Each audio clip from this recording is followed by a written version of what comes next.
Assalamualaikum warahmatullahi wabarakatuh. Jumpa lagi bersama saya SDR Sahdari di channel Media Sanicity.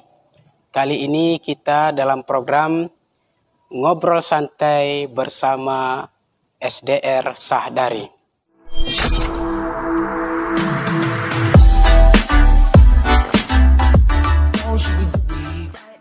Bersyukur kepada Allah dengan mengucapkan Alhamdulillahirabbil alamin. Berselawat kepada Nabi dengan lafaz Allahumma sholli ala Sayyidina Muhammad wa ala ali Sayyidina Muhammad. Sahabat SDR dimanapun berada, mudah-mudahan semuanya dalam keadaan sehat walafiat. Alhamdulillah, pada kesempatan kali ini kita akan ngobrol santai dan kita sudah menghadirkan narasumber kita yang insya Allah mudah-mudahan nanti bisa memberikan motivasi, inspirasi untuk kita semua, yaitu langsung saja kita sapa, yaitu Ustadz Sarwo Edi. Assalamualaikum Ustadz. Waalaikumsalam warahmatullahi wabarakatuh. Gimana kabarnya Ustadz? Alhamdulillah, bikhair, sehat. Alhamdulillah, ya sangat luar biasa memang ya. Dan kali ini sahabat sekalian, kita mengangkat tema yaitu kritik membangun itu penting. Nah, untuk itu langsung saja kita tanya dulu kepada Ustadz kita, yaitu masalah mengkritik membangun. Jadi mungkin bisa dijelaskan dulu Ustadz. Bismillahirrahmanirrahim. Assalamualaikum warahmatullahi wabarakatuh. Waalaikumsalam warahmatullahi wabarakatuh. Bismillahirrahmanirrahim. Wassalatu wassalamu ala rasulillah wa ala alihi wa sahbihi wa man wala hamma ba'. Syukur alhamdulillah kita sampaikan kepada Allah Subhanahu wa taala, Zat yang selalu memperhatikan, yang selalu mengawasi hambanya dari setiap perkataan dan setiap perbuatan. Mudah-mudahan dengan pantauan dari Allah Subhanahu wa taala itu kita lebih bijak menyampaikan pendapat di depan umum. Selawat dan salam mari kita sampaikan kepada junjungan alam yakni Nabi Muhammad sallallahu alaihi wasallam. Mudah-mudahan dengan kita mencontoh Rasulullah sallallahu alaihi wasallam dalam hal menyampaikan pendapat, menyampaikan dakwah, menyampaikan segala sesuatu yang tidak sesuai dengan pandangan Islam, pandangan agama, dan pandangan mungkin negara kita, yaitu kepada beliau itu adalah tepat kepada kita untuk mencontoh, sehingga kita akan dapat disenangi, begitu juga dengan mendapat simpati daripada masyarakat sekitar. Mudah-mudahan kita mendapatkan syafaat. Jadi kalau berkenaan tentang kritik membangun, kalau bahasa kritik itu kan seolah-olah kita bahasanya negatif. Yes. Nah, kalau disangkutkan dengan kata kritik, tentunya ada sesuatu yang tidak sesuai dengan kedudukannya. Nah, maka keluarlah kata kritik. Nah, kalau namanya kritik itu pastilah ingin menyampaikan kebenaran. Nah, maka kita kan bukan hanya kritik tapi tidak memberikan saran. Maka adalah kata kritik membangun. Nah, maka kritik membangun inilah kita ingin menyampaikan pendapat, kita ingin menyampaikan saran itu kepada penguasa, kepada pemerintah agar sesuatu itu lebih baik. Nah, menurut saya sah-sah saja kita berkritik, menyampaikan pendapat. Karena bagaimana konstitusi kita itu menjamin kita menyampaikan pendapat. Seperti Undang-Undang Nomor 28 tahun 1945 menjamin kita untuk menyampaikan pendapat di muka umum. Kemudian ada juga lagi membuat kita semangat menyampaikan pendapat itu adalah pasal 39 tahun 1999 tentang hak asasi manusia. Pasal 22 ayat 3 itu menjelaskan kepada kita bahwa kita dibebaskan untuk menyampaikan pendapat kita itu sesuai hati nurani kita, baik di media cetak, media elektronik, sesuai dengan norma-norma agama. Nah, jadi ingat, kalau kita berpendapat, kita mengkritik itu jangan kebablasan. Nah, kita memberikan pendapat itu jangan fitnah, jangan menyelipkan arti kebohongan di situ, mempoles sesuatu sehingga kita menarik perhatian publik. Nah, jadi memang sangat luar biasa memang kawan-kawan LSM, kawan-kawan wartawan menyampaikan kritik, menyampaikan berita-berita yang benar, maka tidak salah kita mendukung mereka yang menyampaikan kebenaran tersebut. Nah, jadi sisi kita dalam hal ini apa? Nah, di sisi kita juga bukan berarti kita harus mempunyai lembaga dulu, mempunyai sebuah perusahaan ataupun apa baru kita mengkritik. Secara person juga kita harus mengkritik sesuatu yang tidak sesuai.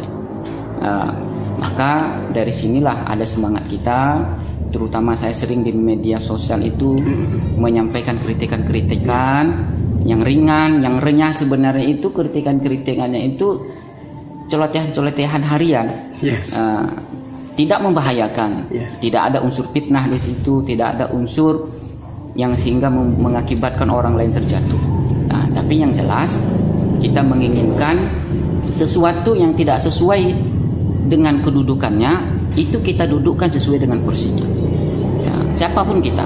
Nah, maka saya ingin menyampaikan kepada publik bahwa mengkritik itu disesuaikanlah dengan norma agama, norma undang-undang kita, tentang sesuai dengan undang-undang IT kita, maka itu disesuaikan. Jadi sekarang ini kan Ustaz, kadang-kadang memang seseorang ingin mengkritik, bahkan kita saksikan mungkin ketika kita mengkritik sesuatu, katakanlah yaitu misalnya masalah pemerintah misalnya, Ustaz kan. Tapi kita takut karena sekarang ini kan ada undang-undang ITE, ya kan. Kemudian bahkan kadang-kadang kita juga menyaksikan juga ketika Ustadz membuat kritikan di media sosial, itu ramai sekali, Ustaz, ramai sekali, yaitu komentar-komentar, bahkan kadang-kadang sampai seperti emosi gitu, Ustaz. Itu bagaimana cara menyikapinya, Ustaz? Itu kan tergantung kepada substansi daripada isu yang kita bangun. Nah, jadi kalau seandainya kita menyampaikan sesuatu isu, sesuatu kritikan itu kepada personnya, kita menunjukkan orangnya, berarti kita melanggar undang-undang ITE. Kita kan mengkritik bahasa-bahasa saya yang ada di media sosial itu adalah bahasa umum. Itu siapa saja bisa kena, bukan hanya kepada sesuatu yang lembaga yang kita arahkan, tetapi siapapun yang berkenaan tentang isu itu ya kita sadar bahwa negeri ini bukan milik kita sendiri, bahwa negeri ini milik publik. Apa salahnya kan seperti itu? Maka batasan-batasan supaya kita tidak terganggu, tidak melanggar undang-undang ITE itu, ya norma menyampaikan pendapat itu disesuaikan dengan norma agama. Tidak ada boleh unsur fitnah di situ. Tidak ada boleh unsur-unsur yang mengakibatkan orang lain tidak senang. Tetapi kalau isu yang benar, orang yang terusik, itu kembali kepada mereka. Nah, kita terbebas dari itu. Nah, karena buah daripada cinta kita ini, ya isu-isu yang kita bangun itu, ya memang banyaklah orang besar kan seperti itu. Jadi kemudian Ustadz, tadi kita sudah membahas ada kritik yang membangun. Berarti kalau ada kritik yang membangun, tentu ada kritik yang menghancurkan.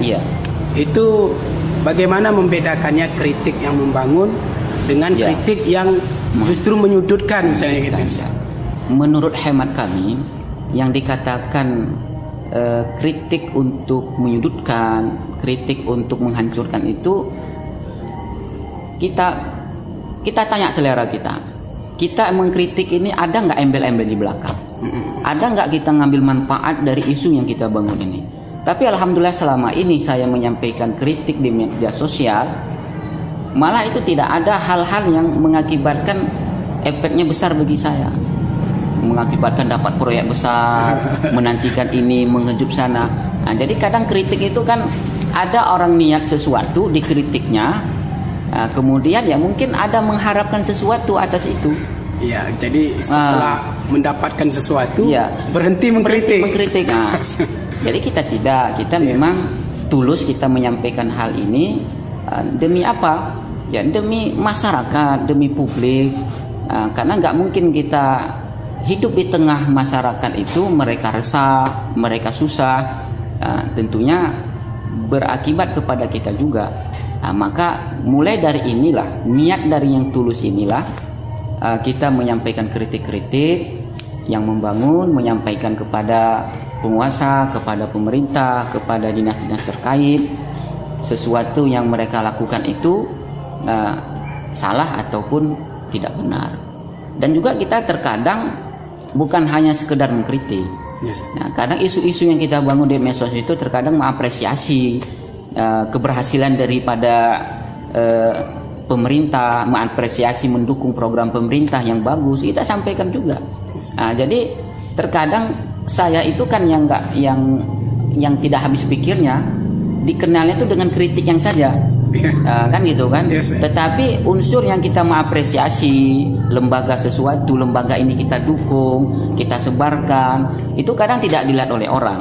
Maka pun apapun itu tidak masalah. Yang jelas kita lakukan di media sosial itu adalah tujuannya bagaimana publik merasakan kesejahteraan sesuai dengan visi pemerintah, dan itulah kita kawal bersama.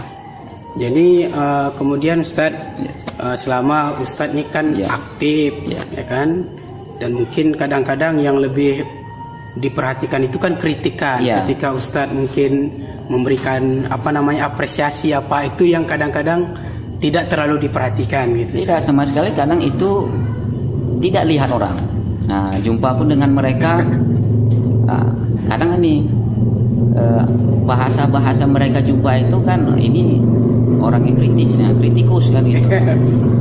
Jadi kadang ada ucapan Ustadz tuh nggak cocok seperti itu bahasanya. Kadang bahasa-bahasanya di capri kita itu kadang kan ada bahasa-bahasa Ustadz itu yang bagusnya yang menyampaikan yang baik-baik aja lah. Amar ma'ruf nahi mungkar ya. Amar ma'ruf nahi mungkar itu ya salah satu amar ma'rufnya, nahi mungkarnya yaitu seperti ini. Kalau seandainya kita melihat sebuah kemungkaran kata Rasul itu, ya kita cegah dengan lisan. Kita nggak ada kekuasaan. Ya dengan lisan. Kalau udah dengan lisan pun kita tidak mau nanti, maka baru dengan hati. Jangan dulu ke hati. Usaha dulu kita. Jadi hati terakhir. Terakhir itu. Nah, setelah kita lisan, kita sampaikan melalui tulisan kita, menegur orang. Kan yang kita kritik itu kan bukan satu-satunya pemerintah, termasuk masyarakat, termasuk publik yang mungkin terlalu sibuk dengan duniawi, publik yang hari ini kita ketahui yang kemarin itu ada sempat kita pilkades, pemilihan penghulu itu, tengoklah. Kritikan kita itu bukan hanya kepada penyelenggara, bukan hanya kepada pemerintah, tapi masyarakat yang mungkin senang menerima siraman itu, siraman pajarnya. Kita kritik juga mereka. Bukan hanya sekedar ke atas, tapi ke bawah juga kita kritik, kita sampaikan nasihat.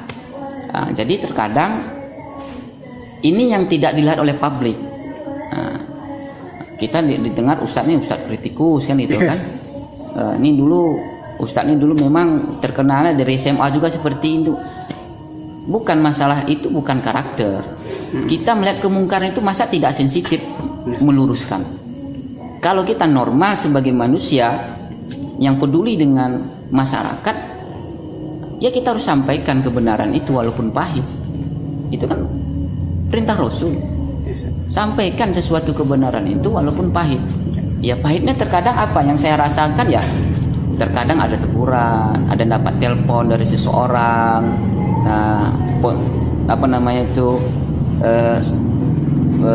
postingan kita itu di screenshot, ini bagaimana, sering dikritisi.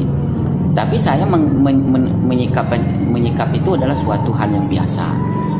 Kalau kita tidak berani untuk menerima tekanan seperti itu, tidak usah bermedsos. Lebih baik zikir saja, zikir saja, masjid, baca Quran. Kalau saya kan semua saya lakukan. Aktivitas di luar kan lebih banyak sebenarnya aktivitas itu. Kritikan kita tuh sampaikan di kedai-kedai kopi, di klub-klub olahraga kita sampaikan, di tempat remaja-remaja kita sampaikan sesuatu itu, nasihat-nasihat yang membangun itu. Masyarakat lah umumnya menganggap bahwa Ustadz itu tempatnya di masjid, ya kan, di masjid baca Quran, isi pengajian. Jadi bahkan kadang-kadang ada ungkapan Ustadz nggak usah berpolitik lah, Ustadz nggak gitu. usah ikut campur lah. Ya. Ini urusan pemerintah, Ustadz ngajar aja. Itu kan masalah persepsi saja. Jadi kita memandang Islam itu kan harus sumul, harus menyeluruh dia. Menyeluruh. Udhulu fil silmi kaffah. Masuklah kamu ke dalam Islam itu secara menyeluruh, sempurna. Jadi politik itu adalah pilihan. Ya. Nah, politik itu adalah pilihan. Kita mau dari jalur mana kita ingin menegakkan amar ma'ruf nahi mungkar ini. Nah, walaupun seperti itu, terkadang di sini kita yang menjadi permasalahan. Jadi ustadz-ustadz yang terkadang masuk ke jalur politik, masuk jalur mengkritis pemerintah, dianggap tidak tepat. Iya. Nah, sekarang permasalahannya gini, masjid-masjid itu kalau kita sampaikan sesuatu kebenaran, terkadang itu kan kesannya secara umum saja. Secara umum kita sampaikan. Bahkan orang yang sering kita ceramah di masjid itu orang-orang itu saja, orang yang sudah sering sholat, orang yang sudah memang kebiasaan di masjid itu memang biasa. Sekarang permasalahannya masyarakat itu yang tidak ke masjid itu bagaimana? Siapa yang mendakwahi? Iya. Kalau di masjid ya, aja kalau di masjid aja kita dakwah, yang tidak masuk ke masjid itu, yang tidak dapat hidayah itu kemana? Maka medsos ini adalah salah satu sarana menyampaikan dakwah itu. Bagi mereka yang asik megang medsos, kita sadarkan mereka, kita ingatkan mereka. Jadi melalui jalur-jalur manapun sah-sah saja kita berdakwah. Tapi intinya bagaimana semuanya itu kita harus saling toleransi. Pilihannya apa? Tidak masalah, saya tidak pernah mempermasalahkan ustadz-ustadz yang lain, kawan rekan-rekan pendakwah yang lain menyampaikan dengan bagaimana sistem mereka berdakwah. Saya tidak pernah mempermasalahkan. Nah, makanya sesuatu yang mereka lakukan dan sesuatu yang kita lakukan ini harusnya menjadi pengimbang, tidak harus dibenturkan.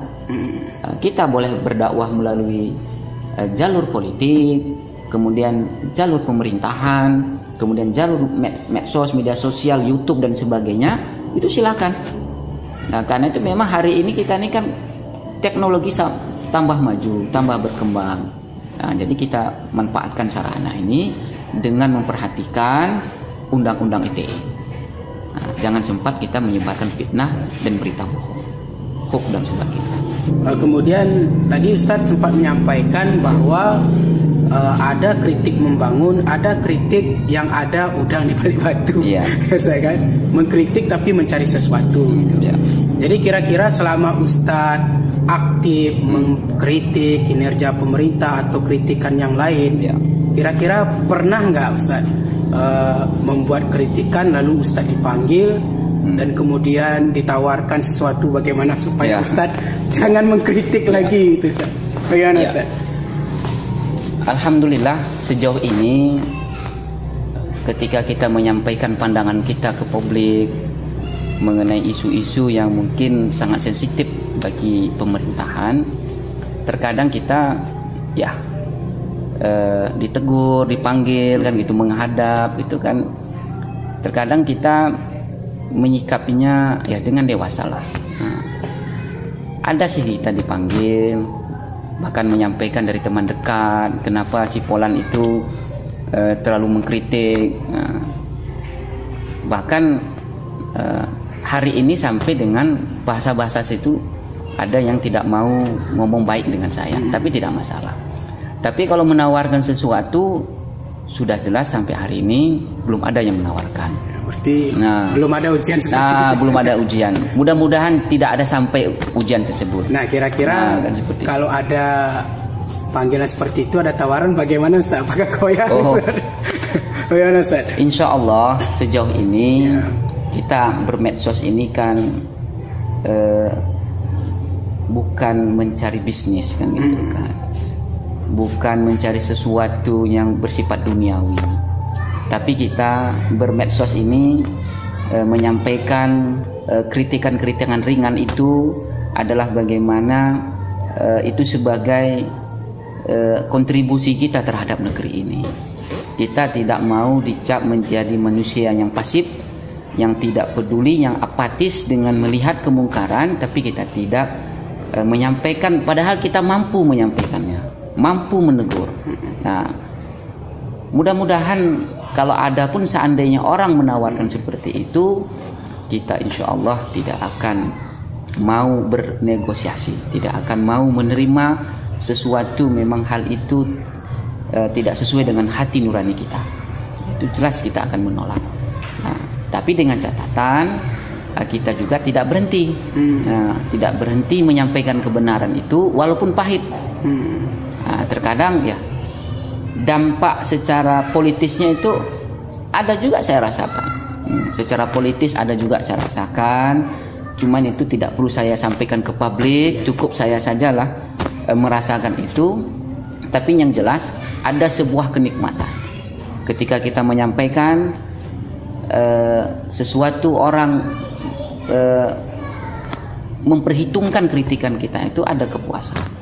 Kalaupun seandainya mereka tidak memperhitungkan kritikan kita itu, setidak-tidaknya pesan kita itu sampai kepada mereka. Ya baik Ustaz, tanpa terasa mungkin kita sudah panjang lebar membicarakan ngobrol santai, yaitu masalah kritik membangun.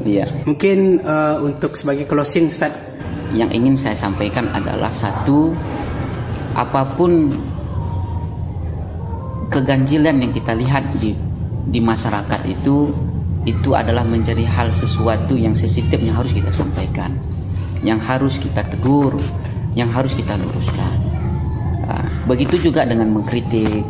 Mengkritis itu kan boleh mengkritis kesenjangan publik, boleh kritis penguasa, boleh kritis pemerintah, pengusaha, kemudian mengkritis penegak hukum. Itu sah-sah saja. Kita tidak usah takut karena undang-undang sudah menjamin kebebasan berpendapat itu.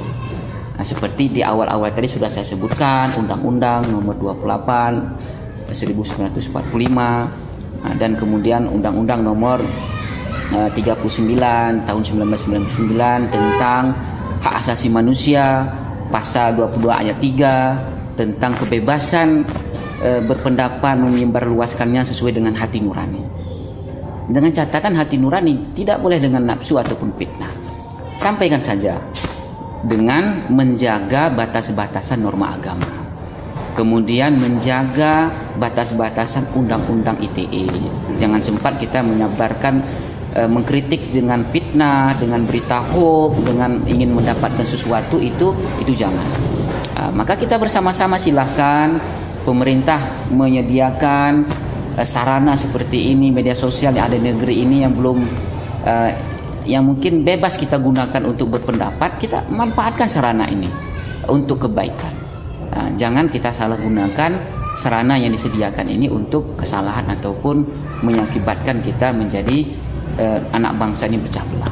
Ya baik sahabat SDR sekalian dimanapun berada, itulah tadi ngobrol santai kita bersama Ustadz kita, yaitu Ustadz Sarwo Edi, yang sudah panjang lebar tadi menjelaskan kritik membangun, bahkan ada kritik, ada udang di balik batu karena ada yang ingin dituju. Ya, tapi mudah-mudahan kita bisa mengambil iktibar, mengambil hikmah, mengambil pelajaran supaya kita menjadi yang aktif, yang berani mengkritik dalam kebenaran, bukan mengkritik dengan fitnah, dengan hoax, sehingga bisa kita yaitu mengontrol jalannya perbaikan-perbaikan kepada masyarakat ke depannya.